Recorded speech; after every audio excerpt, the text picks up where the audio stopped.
C'est sans doute l'un de ses derniers déplacements officiels. À une semaine de la fin de son mandat, Donald Trump a quitté la Maison-Blanche pour le Texas pour vanter sa politique d'immigration et la construction du mur frontalier avec le Mexique. Et avant de partir, le président des États-Unis s'est exprimé. Il a notamment raillé la destitution, la procédure de destitution lancée par les démocrates. En ce qui concerne la destitution, c'est vraiment la continuation de la plus grande chasse aux sorcières de l'histoire de la politique. C'est ridicule, absolument ridicule. Voilà, Donald Trump a également réagi à la fermeture de ses comptes Twitter et Facebook.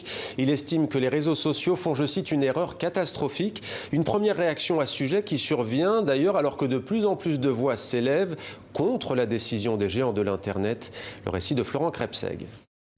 Au Capitole, où les tractations autour de la destitution du président vont bon train, difficile de trouver un élu, même parmi les démocrates, pour se féliciter de ces décisions des groupes Facebook et Twitter de réduire au silence Donald Trump.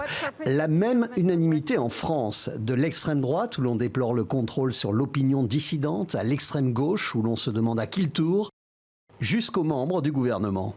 Ce qui me choque, c'est que ce soit Twitter qui ferme. L'oligarchie digitale est une des menaces qui pèsent sur les États et sur les démocraties. L'opposant russe Alexei Navalny, lui aussi, condamne un acte de censure, tout en regrettant que ces mêmes réseaux sociaux laissent quotidiennement passer les menaces de mort dont il fait l'objet. Là est le problème. Avant de bannir Donald Trump, Twitter a laissé passer plus de 56 000 de ses tweets. Les algorithmes et les financiers maisons se régalant du buzz que provoquaient ces pulsions sur le site. Et déjà, à l'époque, les messages laissaient songeurs.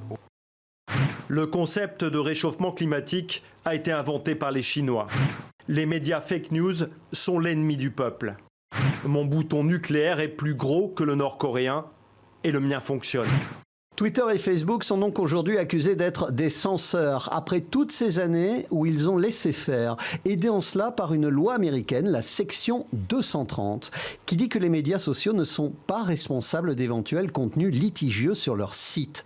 Donald Trump, irrité par l'immunité des réseaux sociaux, a tenté de mettre fin à cette loi et d'instaurer un contrôle. Échec retentissant. Et en octobre dernier, lors d'un débat, les parlementaires américains sont restés sans voix face aux arguments des patrons de ces réseaux. La section 230 est la plus importante loi qui protège le fait de s'exprimer. La retirer supprimera la liberté d'expression sur Internet. À l'heure qu'il est, le futur locataire de la Maison-Blanche ne s'est toujours pas exprimé sur ses intentions concernant cette liberté d'expression.